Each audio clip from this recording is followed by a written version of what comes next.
ఓం అస్మద్గురుభ్యో నమః. ఓం జ్యోతిషాంపతే నమః. ఆస్ట్రోటాక్ బై రాజన్ ప్రేక్షకులందరికీ కూడా నమస్కారం. ఈరోజు మనము రాహు ఒక గోచారం గురించి మనం తెలుసుకుందాం. రాహు ఇప్పుడు మనకి కుంభరాశి నుంచి రాహు ఇప్పుడు మనకి మీనరాశి నుంచి కుంభరాశికి ప్రవేశించనున్నాడు.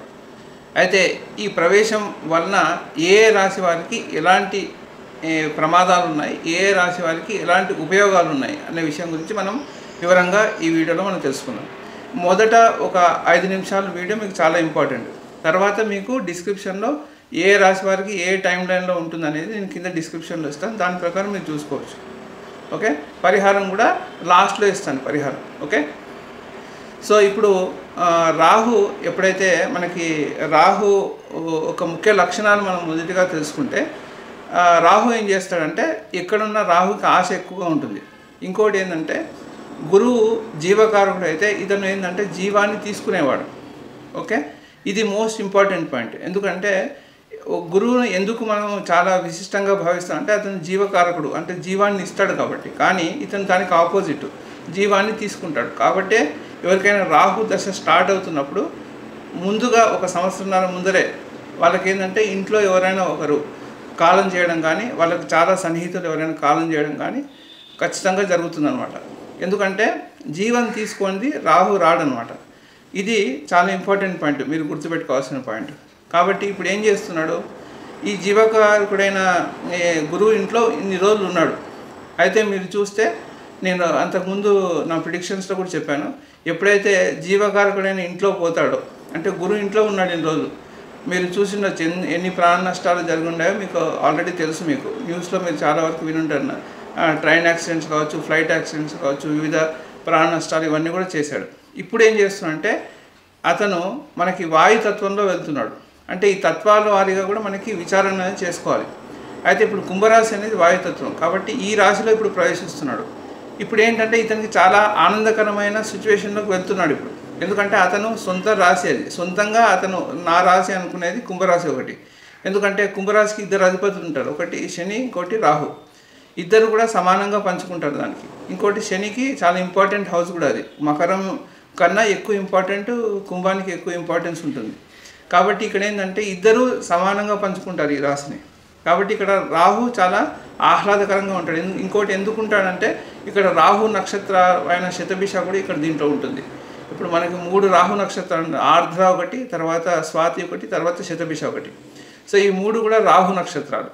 కాబట్టి రాహు నక్షత్రాలు ఉండే స్థలాలు ఏవి అంటే అన్ని వాయుతత్వాల్లో ఉంటాయి. ఎందుకంటే ఇతను కొంచెం వాయుతత్వం కలిగిన వాడు కాబట్టి ఇప్పుడు మిథునం వాయుతత్వమే అవుతుంది, తర్వాత మనకి తులా వాయుతత్వమే అవుతుంది, తర్వాత మనకి సో ఈ తత్వాల్లో ఇతను చాలా ఆహ్లాదకరంగా ఉంటాడు అనమాట. సో ఇప్పుడు తను రాహు తన ఓన్ స్వక్షేత్రం అని అనుకోవచ్చు ఒక రకంగా చెప్తే.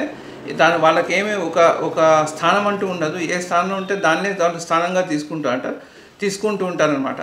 ఏ స్థానంలో ఉంటే ఆ స్థానమే వాళ్ళదని భావిస్తూ ఉంటారు, దాంట్లోనే వాళ్ళు బలం చూపిస్తూ ఉంటారు.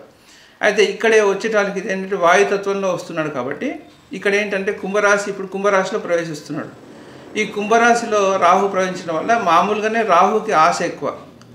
కాబట్టి ఇక్కడ ఇది మామూలుగా తీసుకుంటే కుంభరాశి అనేది మన జనాలందరికీ సంబంధించిన రాశి. ఎందుకంటే ఇది లాభస్థానం అంటారు దీన్ని. జనరల్గా కుంభరాశి అనేది లాభస్థానం.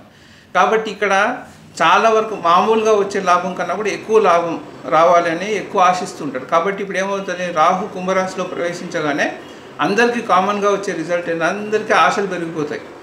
ఇప్పుడు ఏంటంటే మామూలుగా తనకు వచ్చేదానికంటే ఎక్కువ రావాలి. ఇది సహజంగానే ఉంటుంది, కాకపోతే ఇప్పుడు ఇంకా ఎక్కువ అవుతుంది అనమాట. సో ఇప్పుడు ఏంటంటే ఆశని ప్రేరేపిస్తూ ఉంటాడు, బాగా ఆశ ఎక్కువ పెరిగిపోతూ ఉంటుంది ఈ టైంలో. కాబట్టి దీనివల్ల కొన్ని అనర్థాలు జరుగుతుంటాయి, కొన్ని ఆలోచన నిర్ణయాలు అనేవి కొంచెం తారుమారు అవుతూ ఉంటాయి. కాబట్టి ఈ టైంలో అందరికీ ఒక కామన్ సూచన ఏంటంటే, ఒక విజ్ఞప్తి, అందరూ కూడా కొంచెం ఆలోచనకి 1-2 సార్లు ఏదైనా పని చేసే ముందు 1-2 సార్లు గట్టిగా ఆలోచించండి. దాని తర్వాతనే పనికి పూనుకోండి. ఎందుకంటే ఇప్పుడు రాహు మన ఆలోచనని విచలితం చేస్తూ ఉంటాడు. ఇప్పుడు రాహు వాయుతత్వం, వాయువు అంటే మనకు ఆలోచన అనమాట. కాబట్టి ఇది ఒకటి జాగ్రత్తగా ఉండండి. ఎవరు ఏ మోసాలకి లొంగిపోకండి. ఎందుకంటే ఈ టైంలో మోసాలు కూడా జరుగుతాయి. ఎందుకంటే మోసాలు ఎందుకు జరుగుతాయి అంటే ఇప్పుడు ఒక మోసం చేసేవాడికి ఈ తలంపు కొంచెం ఎక్కువగా అవుతుంది. దీనివల్ల ఏమవుతుందంటే ఆన్లైన్ స్కామ్స్ ఇవన్నీ కూడా బాగా పెరిగిపోతాయి ఈ టైంలో. కాబట్టి అందరూ కూడా కొంచెం జాగ్రత్తగా ఉండండి. అంతకుముందు వీడియోలో కూడా నేను చెప్పాను ఏంటంటే ఏ గ్రహం ఒక గ్రహం వచ్చే ముందర దాని ఎఫెక్ట్ ఒక 6 నెలల ముందు నుంచి దాని ఎఫెక్ట్ అనేది ఉంటుంది. ఏది ముందుగా మేజర్ ప్లానెట్స్ అంటే మేజర్ ప్లానెట్స్ ఏవి తీసుకుంటాం మనం? గురువు తీసుకుంటాం, రాహు తీసుకుంటాం, శని. ఈ 3 కూడా పెద్ద ప్లానెట్స్ కొద్దిగా. కాబట్టి వీటి యొక్క ప్రభావం 6 నెలల ముందుగానే మన మీద పడుతూ ఉంటుంది. కాబట్టి ఒక్కొక్కసారి రిజల్ట్స్ మీకు అడ్వాన్స్గానే వచ్చేస్తుంటాయి. ఓకే, సో ఇతను దాదాపు నాకు తెలిసి మే 29వ తారీఖు అలా మారుతున్నాడు. మీకు డేట్స్ కూడా నేను కింద మెన్షన్ చేస్తాను. ఒకవేళ తప్పుగా ఉంటే నేను ఎడిటింగ్లో కరెక్ట్ చేస్తాను. 29th of May అతను మారుతున్నాడు. చాలాసార్లు నేను చెప్పాను, లగ్నం నుంచి కూడా మీరు చూసుకోండి. లగ్నం నుంచి కూడా ప్రభావం ఉంటుంది, రాశి నుంచి కూడా ప్రభావం ఉంటుంది. ఈ 2 రకాలైన ప్రభావాలు ఉంటుంది. దాని మీద ఒక షార్ట్ కూడా నేను చేశాను ఆల్రెడీ. అది చూడని వాళ్ళు ఉంటే అది చూడండి. ఎందుకంటే 2 కూడా మనం చూసుకోవాలి. 2 చూస్తేనే మనకి ఫలితం అనేది తెలుస్తుంటుంది. రాశి నుంచి ఏంటంటే మనకి మన మనసు ఎలా ఆలోచిస్తుందనే విషయం చెప్తుంది. కానీ లగ్నం నుంచి యాక్చువల్గా మనకి రిజల్ట్స్ వచ్చేవి. కాబట్టి లగ్నం అనేది ఒకటి ముఖ్యమైన విషయం ఏంటంటే ఏదైనా కూడా ఒక గోచారం పనిచేయాలంటే మీకు అంతర్దశ, దశ ఇవి 2 కూడా మీరు చూసుకోవాల్సి ఉంటుంది. అంతర్దశ ఒకవేళ మీకు రాహు అంతర్దశ నడుస్తుందా లేకుంటే రాహు దశ నడుస్తుందా, ఈ ప్రభావం అనేది మీ మీద ఎక్కువగా ఉంటుంది. ఒకవేళ ఇప్పుడు మీకు ఏ గోచారమైనా సరే, ఇప్పుడు శని గోచారం అంటే వాళ్ళకి శని అంతర్దశలో శని మహర్దశ నడుస్తున్న వాళ్ళకి ఎక్కువ ప్రభావం ఉంటుంది. ఏ గ్రహ గోచారమైనా కూడా ఆ దశ అంతర్దశ నడుస్తుంటే ప్రభావం అనేది వాళ్ళ మీద కొద్దిగా ఎక్కువ ఉంటుంది. కాబట్టి ఇది కూడా ఒకటి ఇంపార్టెంట్ పాయింట్, మీరు చూసుకోండి. ఓకే, ఇప్పుడు మనం మేషరాశి వాళ్ళకి చూద్దాం. మేషరాశి వాళ్ళకి ఇంతసేపు 12వ స్థానంలో ఉన్న రాహు ఇప్పుడు 11వ స్థానానికి వెళ్ళిపోతున్నాడు. అంటే వీళ్ళకి లాభాలు పెరుగుతుంటాయి. కానీ ఇక్కడ ఒక ట్విస్ట్ ఏంటంటే ఇప్పుడు ఇద్దరు కూడా ఎక్స్చేంజ్ ఒక రకంగా ఏంటంటే శని తన ఇంట్లో నుంచి ముందు ఇంటికి వెళ్తున్నాడు. అంటే మీనంలోకి వెళ్ళాడు ఇప్పుడు గోచారంలో. అది కూడా మీకు వీడియో ఆల్రెడీ నేను పెట్టాను, మీరు చూసుకోండి దాని ఫలితాలు కూడా. ఇప్పుడు ఏమైందంటే ఇప్పుడు శని ఏమో మీనరాశికి వెళ్తున్నాడు, రాహు ఏమో మీన నుంచి కుంభానికి వస్తున్నాడు. సో ఇప్పుడు ఏమవుతుందంటే ఒకరి ఇంటర్ ఎక్స్చేంజ్ అంటాం దీన్ని. సో ఇప్పుడు ఏమవుతుంది, ఒకటే ఇంటి గ్రహం ఆధిపత్యం ఉన్న వాళ్ళు హౌజెస్ ఒకటి ముందు వెనకాల అవుతున్నాయి. కాబట్టి ఇక్కడ ఏమవుతుందంటే అన్నీ కూడా కిందికి మీదికి అయ్యే అవకాశం కూడా ఉంటుంది ఈ టైంలో. కాబట్టి చాలా జాగ్రత్తగా ఉండండి. ఏదైనా చేసేటప్పుడు చాలా ఆలోచించుకొని చేసుకోండి. ఎందుకంటే ముఖ్యంగా మేషరాశి వాళ్ళకి ఇప్పుడు ఏంటంటే నష్టానికి శని ఏమో వ్యయస్థానానికి వెళ్తున్నాడు, 12వ ఇంటికి వెళ్తున్నాడు శని. కానీ లాభస్థానాధిపతి అయిన రాహు లాభంలోనే ఉంటున్నాడు. కాబట్టి కాకపోతే ఇక్కడ ఇద్దరు అధిపతులు కదా, కాబట్టి ఒక ఆయన అటు ఒక ఆయన ఇటుగా ఉన్నాడు. కాబట్టి మీరు చాలా జాగ్రత్తగా ఉండాలన్నమాట మేషరాశి వాళ్ళు. ముఖ్యంగా వృత్తిలో నిర్ణయాలు ఆచితూచి తీసుకోండి. కాకపోతే ఒక మంచి విషయం ఏంటంటే లాభాలు అనేవి ఈ టైంలో పెరుగుతాయి. వాళ్ళకి కొన్ని విషయాల్లో చాలా మంచి ఏంటంటే లాభాలు పెరగడం ఒకటి. కాకపోతే at the same time cheating అయ్యే అవకాశం కూడా ఉంటుంది. కాబట్టి ఆన్లైన్ చీటింగ్లకి మోసం పోకుండా చూసుకోండి. అదొకటి ముఖ్యంగా మనం చేసుకోవాల్సిన గమనిక అనేది అది చూసుకోవాలి. తర్వాత ఇప్పుడు మేషరాశి వారికి ఓవరాల్గా ఒక రాహు గోచారం వీళ్ళకి పాజిటివ్గానే ఉంది. ఎందుకంటే ఇంకోటి ఏంటంటే ఇప్పుడు మేషరాశి వాళ్ళకి 2వ స్థానంలో గురువు ఉన్నంతసేపు టెన్షన్ లేదు. వాళ్ళ గురువు ఎప్పుడైతే మారుతాడో సో గురువు గోచారం వచ్చినప్పుడు ఆ వీడియో కూడా మీకు అందజేస్తాను. ఇప్పుడు రాహు ఇప్పుడు మీకు ఇబ్బంది పెట్టాడు. ఎందుకంటే 2వ స్థానంలో గురువు ఉన్నాడు కాబట్టి ఇప్పుడు రాహు ఎక్కువ ఇబ్బంది పెట్టకపోవచ్చు ఎప్పుడు గురువు మారేంత వరకు. కాబట్టి ఆ గురువు ట్రాన్సిట్ ఒకసారి 3rdకి వెళ్ళిన తర్వాత అప్పుడు రాహు యొక్క ప్రభావం కొద్దిగా ఎక్కువగా ఉంటుంది. సో జాగ్రత్తగా ఉండండి. ఇప్పుడు వృషభ రాశి వాళ్ళకి చూద్దాం. ఇప్పుడు వృషభ రాశి వాళ్ళకి ఏంటంటే మెయిన్గా వాళ్ళకి లాభస్థానంలోకి వెళ్తున్నాడు. వృషభ రాశి వాళ్ళకి కూడా వాళ్ళకి 10వ స్థానంలో వెళ్తున్నాడు. ఇంతవరకు లాభంలో ఉన్నాడు, ఇప్పుడు 10లో వెళ్తున్నాడు. కాబట్టి ఏంటంటే వృత్తిలో చాలా మార్పులు అనేవి తీసుకొస్తూ ఉంటాడు. వాళ్ళ ఆలోచన అనేది కొత్తగా బిజినెస్ పెడదామా లేకుంటే కొత్తగా జాబ్ మారితే లాభాలు ఎక్కువ వస్తాయని చెప్పేసి వీళ్ళకి దాని పట్ల ఆశ అనేది చాలా ఎక్కువగా పెరుగుతూ ఉంటుంది. కంపల్సరీ వీళ్ళు జాబ్ మారే అవకాశం 90% వీళ్ళు జాబ్ మారే అవకాశం చాలా ఎక్కువగా ఉంటుంది. కాబట్టి ఒక రకంగా పాజిటివే. కాకపోతే ఏంటంటే ఇక్కడ ముఖ్యంగా వీళ్ళు గుర్తుపెట్టుకోవాల్సిన విషయం ఏంటంటే ఈ 1.5 సంవత్సరం జాబులు ఊరికే చేంజ్ అయ్యే అవకాశం, అంటే ఒక జాబ్లో నిలకడగా 1.5 సంవత్సరం కూడా ఉండలేరు వీళ్ళు. కాబట్టి నిలకడగా ఉండే ప్రయత్నం అయితే చేయండి. ఓకే, ఇది వృషభ రాశి వాళ్ళకి ఇది ఒక ప్రిడిక్షన్స్ అనమాట ఈ రాహు గోచారం వల్ల. తర్వాత ఇప్పుడు మిథున రాశికి వెళ్తే మిథున రాశి వాళ్ళకి ఇప్పుడు 9వ స్థానంలో వెళ్తున్నాడు. కాబట్టి ఇప్పుడు ఏంటి, తండ్రికి అనారోగ్యం అయ్యే సూచనలు చాలా ఉంటాయి. తర్వాత వీళ్ళు ధార్మిక స్థలాలకు వెళ్ళినప్పుడు పుణ్యక్షేత్ర యాత్రకు వెళ్ళినప్పుడు కొంచెం జాగ్రత్తగా ఉండండి. అసౌకర్యమైన స్థితి అనేది మీకు ఏర్పడే అవకాశం ఉంటుంది. కాబట్టి ప్రయాణాల్లో జాగ్రత్తగా ఉండండి. అది కూడా ధార్మికమైన స్థలాలకు పుణ్యక్షేత్రాలకు వెళ్ళినప్పుడు కొంచెం జాగ్రత్తగా ఉండండి. చాలా వరకు దీంట్లో కొద్దిగా నష్టాలు కూడా అయ్యే అవకాశం ఉంటుంది. 9వ స్థానంలో రాహు ఉంటున్నారు కాబట్టి ఇప్పుడు వీళ్ళు చదువుకునే పిల్లలు మెయిన్గా వాళ్ళకి ఇన్స్టిట్యూషన్లో వాళ్ళు చదువుకునే పిల్లలు జాగ్రత్తగా ఉండాలి. ఎందుకంటే ఈ టైంలో వాళ్ళకి కొంచెం టీచర్స్ నుంచి ప్రెజర్స్ పెరిగే అవకాశం ఉంటుంది. దానివల్ల వాళ్ళు ఎక్కువ టెన్షన్ అవ్వడం ఇట్లాంటివి కూడా అవ్వడానికి అవకాశం ఉంటుంది. కాబట్టి చదువుకునే పిల్లలు కొద్దిగా జాగ్రత్తగా ఉండండి. ముఖ్యంగా ఈ యాత్రల్లో చాలా జాగ్రత్తగా ఉండండి. ఓకే. తర్వాత ఇప్పుడు కర్కాటక రాశికి ఆల్రెడీ వాళ్ళకి అష్టమ శని అయిపోయింది. ఇప్పుడు అష్టమ రాహు. కాబట్టి ఇప్పుడు ఏంటంటే ఈ అష్టమ రాహు ఏం చేస్తాడంటే వాళ్ళకి మామూలుగా ఆకస్మికంగా ధన లాభం కలుగుతుంది, ఆకస్మికంగా ధన నష్టం జరిగే అవకాశం ఉంటుంది. కాబట్టి కర్కాటక రాశి వాళ్ళు జాగ్రత్తగా ఉండండి. ఈ టైంలో వాళ్ళు మెయిన్గా వాళ్ళు ఏంటంటే ఏదైనా ఒక మోసం జరిగే అవకాశం కూడా ఉంటుంది. రాహు అష్టమంలో ఉన్నప్పుడు ఏమవుతుందంటే ముఖ్యంగా ఎవరికైనా డబ్బు ఇచ్చి ఏమారి పాటిపోవడం ఇట్లాంటివి కూడా జరిగే అవకాశం ఉంటుంది. ఎవరైనా బిజినెస్లో ఇన్వెస్ట్ చేస్తాము అని చెప్పేసి మీకు ఆశ చూపించి ఆ డబ్బులు తీసుకుపోయే అవకాశం కూడా ఉంటుంది. కాబట్టి సో కర్కాటక రాశి వాళ్ళు కొద్దిగా జాగ్రత్తగా ఉండాల్సిన విషయం, ఫైనాన్షియల్ విషయంలో చాలా జాగ్రత్తగా అయితే ఉండండి. ఓకే. ఇది ముఖ్యమైన సూచన. తర్వాత ఇప్పుడు స్థానాలు మారే అవకాశం కూడా ఉంటుంది. అంటే ఎవరైనా ఈ టైంలో ఇల్లు మారడం కానీ లేకుంటే వాళ్ళ ఉద్యోగం చేసే స్థలాలు మారడం కానీ ఇట్లాంటివి కూడా అవకాశాలు చాలా వరకు ఉన్నాయి. అది కూడా మార్పు జరిగే అవకాశం అయితే చాలానే కనిపిస్తుంది. ఓకే. తర్వాత ఇప్పుడు సింహరాశి వాళ్ళకి వస్తే సింహరాశి వాళ్ళకి 7వ స్థానంలో వస్తున్నాడు. కాబట్టి వీళ్ళు కూడా జాగ్రత్తగా ఉండాలి. ఎందుకంటే వీళ్ళకి సింహరాశి వాళ్ళకి అష్టమ శని ఉన్నది ఇప్పుడు. ఓకే. కాబట్టి ఈ అష్టమ శని ప్రభావం అయితే ఉంటుంది. దాంతోపాటు ఇప్పుడు రాహు 7వ ఇంట్లోకి వస్తున్నాడు. కాబట్టి ఈ టైంలో సింహరాశి వాళ్ళకి కొద్దిగా ఎక్కువ ప్రభావం అనేది ఉంటుంది. అయితే ఇప్పుడు సింహరాశి వాళ్ళు అష్టమ శని ఉంది కాబట్టి వాళ్ళు జాగ్రత్తగా ఉండాలి. అదేవిధంగా వాళ్ళకి ఇప్పుడు 7వ స్థానంలో రాహు వస్తున్నాడు కాబట్టి ఇది ఇంకా డేంజరస్ సిచ్యువేషన్ అనే చెప్పాలి. ఎందుకంటే ఈ టైంలో వాళ్ళు చాలా మోసపోయే అవకాశం ఉంటుంది, బిజినెస్లో చాలా నష్టమయ్యే అవకాశం ఉంటుంది, ఫైనాన్షియల్గా చాలా డౌన్గా వెళ్ళిపోయి అంటే చాలా ఘోరమైన స్థితికి కూడా వచ్చే అవకాశం ఉంటుంది. కాబట్టి చాలా జాగ్రత్తగా అయితే ఉండండి. ఓకే. ఇప్పుడు కన్యారాశి వాళ్ళకి 6వ స్థానంలో రాహు వస్తున్నాడు. 6వ స్థానంలో రాహు చాలా మంచి ఫలితం ఇస్తాడు. కాబట్టి కన్యారాశి వాళ్ళకి టెన్షన్ ఏం లేదు. ఇంతవరకు కన్యారాశి వాళ్ళకి కొంచెం ఫేవరబుల్గా సిచ్యువేషన్స్ లేవు. కానీ ఇప్పుడు గురువు మంచి పొజిషన్లో ఉన్నాడు, శని మంచి పొజిషన్లో ఉన్నాడు, రాహు కూడా మంచి పొజిషన్లో ఉన్నాడు. కాబట్టి మోస్ట్గా అదృష్టవంతులు ఎవరంటే కన్యారాశి వాళ్ళు. ఈ టైంలో చాలా అదృష్టం ఒక రకంగా చెప్పాలంటే వాళ్ళకి ఈ టైంలో చాలా పాజిటివ్ రిజల్ట్స్ అనేవి వస్తుంది. అయితే ఇప్పుడు కన్యారాశి వాళ్ళకి ఎంత ఫలితం ఉంటుందో మిథున రాశి వాళ్ళకు కూడా కొంచెం ఈక్వల్ పర్సెంటేజ్ ఆఫ్ బెనిఫిట్స్ ఉన్నట్టే ఒక రకంగా. ఎందుకంటే 2 బుధుడు యొక్క రాశులే కాబట్టి కొద్దిగా అవి రెండు కూడా కలిసి వస్తుంటాయి వీళ్ళకి. ఓకే. కాబట్టి ఇప్పుడు మీ కన్యారాశి వాళ్ళకు కూడా ఒక రకంగా అదృష్టం అంటే కన్యా లగ్నం వాళ్ళకు కూడా ఇదే అదృష్టం అనేది వాళ్ళకు ఉంటుంది. కాబట్టి దీని మీద ఎక్కువగా డిస్కషన్ చేసే అవకాశం అయితే లేదు. ఎందుకంటే వీళ్ళకి అన్నీ బాగున్నాయి. సో నథింగ్ ప్రాబ్లం అయితే ఏమీ లేదు. కాకపోతే ఏంటంటే హెల్త్ విషయంలో జాగ్రత్తగా ఉండండి.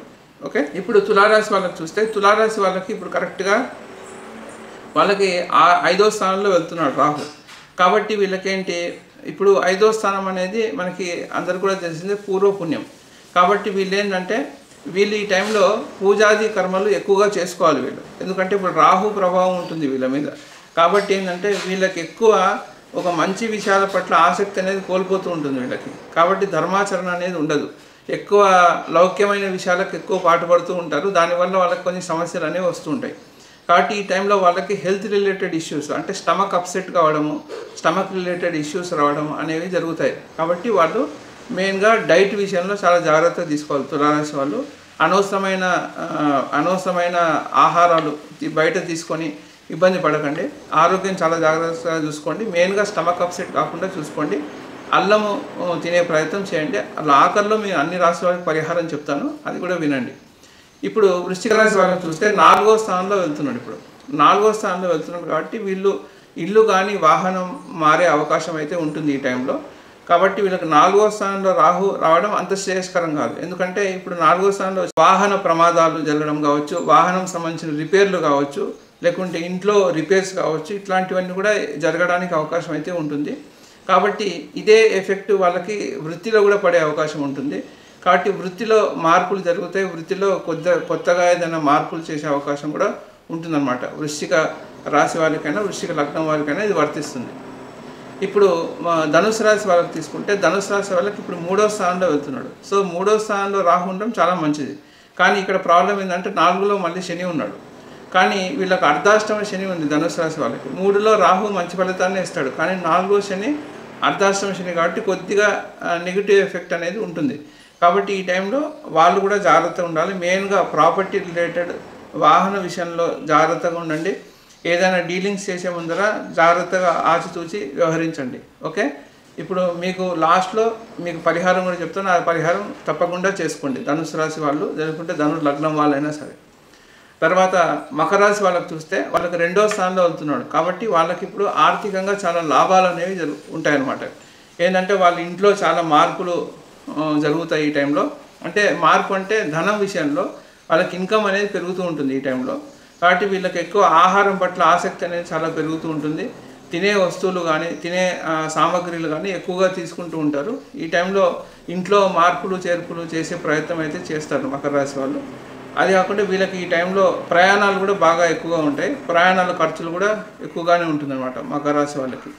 కాబట్టి ఇది ఒక గోచారం, రాహు గోచారం ఒక రకంగా చాలా మంచిది. కుంభరాశి వాళ్ళకి లగ్నంలోనే వస్తున్నాడు రాహు, అంటే రాశిలోనే వస్తున్నాడు. కుంభ లగ్నం అయినా సరే కుంభ రాశి అయినా సరే ఇప్పుడు వాళ్ళకి రాహు మెయిన్గా లగ్నం మీదే వస్తున్నాడు. కాబట్టి వీళ్ళు ఆరోగ్యం చాలా జాగ్రత్తగా తీసుకోవాలి. ఇంతకుముందే నేను చెప్పాను, రాహు ఎప్పుడు కూడా జీవాన్ని హింసిస్తూ ఉంటాడు. కాబట్టి వీళ్ళకి ఏంటంటే అనారోగ్యం అయ్యే సూచనలు ఎక్కువగా ఉంటుంది.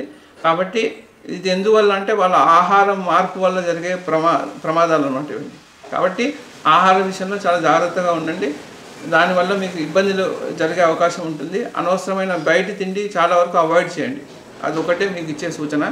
కాబట్టి కుంభరాశి వాళ్ళకి ఓవరాల్గా బాగానే ఉంటుంది. లగ్నంలో వచ్చినా కూడా అతను స్వక్షేత్రంలో ఉన్నాడు కాబట్టి వీళ్ళకి కొంచెం పాజిటివ్ రిజల్ట్స్ కూడా ఉంటుంది. ఇంటికి దూరంగా వెళ్ళే అవకాశం ఉంటుంది. వీళ్ళు ఒకవేళ చదువుకునే విద్యార్థులు అయితే ఇంటికి దూరంగా వెళ్ళే అవకాశం ఉంటుంది.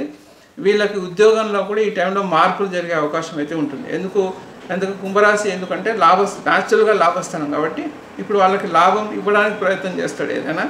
దానివల్ల ఏంటంటే దానికి ముందు ఏం చేస్తాడు, శరీరాన్ని కొద్దిగా ఇబ్బంది పెడతాడు, దాని తర్వాత లాభం ఇస్తాడు.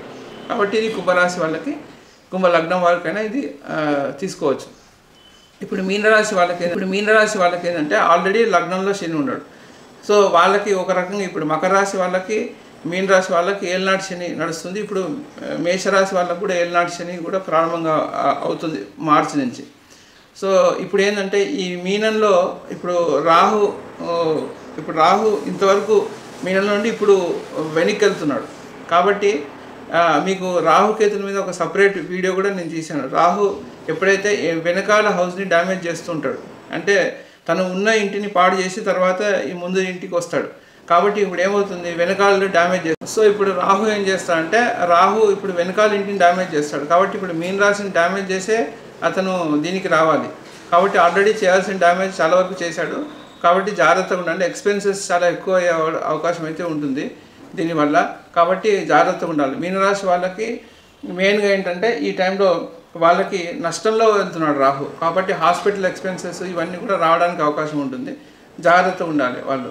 సో ఇప్పుడు మనం పరిహారాల విషయానికి వద్దాం. ఈ పరిహారాలు ఎవరెవరు ఏమేమి చేసుకోవాలి. ఇప్పుడు మేషరాశి వాళ్ళకి ముఖ్యంగా వాళ్ళు చేయవలసిన పరిహారం ఏంటంటే దుర్గాదేవి ఆలయానికి వెళ్ళి నిమ్మకాయల మాల వేయడం.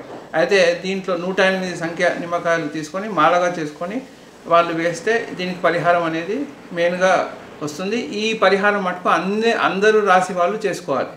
దుర్గాదేవికి నిమ్మకాయల మాల వేయడం, ఓకే, అది అందరూ కూడా చేసుకోవాల్సింది. అయితే ఏ రోజు వేయాలంటే సాధ్యమైనంత వరకు శుక్రవారం వేసే ప్రయత్నమే చేయండి, లేకుంటే మంగళవారం వేసే ప్రయత్నం చేయండి. ఈ 2 వారాల్లో రాహుకాల సమయంలో మీరు వేసినట్టయితే ఫలితం బాగా ఎక్కువ ఉంటుంది. ఏంటంటే మంగళవారం రాహుకాలం మధ్యాహ్నం వస్తుంది కాబట్టి కొద్దిగా ఇబ్బందిగా ఉంటుంది. శుక్రవారం అయితే 10:30 నుంచి 12 గంటల వరకు ఉంటుంది కాబట్టి ఆ టైంలో మనకి ఫీజిబిలిటీ ఉంటుంది. అదొకటి చూసుకోండి. తర్వాత వృషభ రాశి వాళ్ళకు కూడా సేమ్ పరిహారమే, నిమ్మకాయల మాల వేయడం. మిథున రాశి వారికి మటుకు వాళ్ళు భద్రకాళి ఆలయానికి వెళ్ళాలి, కాలభైరవుడు ఆలయానికి వెళ్ళినా బాగానే ఉంటుంది. ఈ 2 ఆలయాలకు వెళ్ళండి. అక్కడ మీరు బెల్లంతో చేసిన పదార్థం ఏదైనా నైవేద్యంగా పెట్టండి, మీకు చాలా మంచి ఫలితం అయితే దక్కుతుంది. తర్వాత కర్కాటక రాశి వాళ్ళకి ఈ మెయిన్గా వీళ్ళు ఏం చేయాలంటే ఏదైనా ఒక తాంబూలాన్ని తీసుకెళ్ళి శని యొక్క ఆలయంలో అయినా సరే లేకుంటే శివాలయంలో అయినా సరే ఒక తాంబూలం చేసి అది శివాలయంలో అర్పించండి. లేకుంటే మీరు రెడీమేడ్గా పాన్ ఒకటి తీసుకెళ్ళి చేసినా బాగానే ఉంటుంది. కర్కాటక రాశి వాళ్ళకి వచ్చేసి వాళ్ళకి ఇప్పుడు మెయిన్గా వాళ్ళు చేయవలసింది ఏంటంటే బెల్లము అన్నము వాళ్ళు ప్రసాదంగా పంచిపెట్టడం కానీ దేవుడి గుడిలో నైవేద్యం పెట్టేసి పంచిపెట్టడం ఇవి చేస్తే కర్కాటక రాశి వాళ్ళకి చాలా మంచిది. ఇంకా దీని కన్యారాశి వాళ్ళకి వస్తే సింహరాశి వాళ్ళకి మెయిన్గా వస్తే వాళ్ళకు పరిహారాలు కొంచెం ఎక్కువగా ఉన్నాయి. వాళ్ళు కాలభైరవ ఆలయానికి వెళ్ళేసి వాళ్ళు ఈ దానాలు చేయడం అంటే ఆహార పదార్థాలే ఇవ్వడం ఇవి మెయిన్గా చేయాలి. తర్వాత దాంతోపాటుగా వీళ్ళ అష్టమ శని కూడా వీళ్ళకు ఉంది కాబట్టి వీళ్ళకి ఏం చేయాలంటే మెయిన్గా కాశీ విశ్వేశ్వర స్వామి ఆలయానికి వెళ్ళినట్టయితే చాలా మంచి ఫలితం అయితే వీళ్ళకి దక్కుతుంది. కాబట్టి అక్కడికి వెళ్తే కాలభైరవ ఆలయం కూడా ఉంటుంది. ఈ రెండు కూడా దర్శనం చేసుకొని వచ్చే ప్రయత్నం అయితే చేయండి. కాశీకి వెళ్ళేసి రండి, చాలా మంచి ఫలితం అయితే ఉంటుంది సింహరాశి వాళ్ళకి. తర్వాత కన్యారాశి వాళ్ళకైతే వాళ్ళకి ఎక్కువ బ్యాడ్ రిజల్ట్ లేదు కాబట్టి వాళ్ళకి ఎక్కువ పరిహారాలు ఏమి అవసరం, నిమ్మకాయల మాల వేస్తే సరిపోతుంది, దుర్గాదేవికి సరిపోతుంది. తర్వాత తులారాశి వాళ్ళకి వస్తే వీళ్ళు కూడా దుర్గాదేవికి నిమ్మకాయల మాల వేయడం చాలా అవసరం, ఆ పరిహారమే సరిపోతుంది వీళ్ళకు కూడా. వృశ్చిక రాశి వాళ్ళకి మటుకు వీళ్ళకు కూడా చక్కెర పొంగల్ అంటే బెల్లం అన్నము వాళ్ళు నైవేద్యంగా పెట్టాలి. అయితే ఇది ఆంజనేయ స్వామి ఆలయంలో కానీ లేకుంటే శివాలయంలో కానీ ప్రసాదంగా చేపించి దేవుడికి నైవేద్యం పెట్టి పంచిపెట్టడం అనేది ఉత్తమ ఫలితం అయితే వీళ్ళకి అందుతుంది.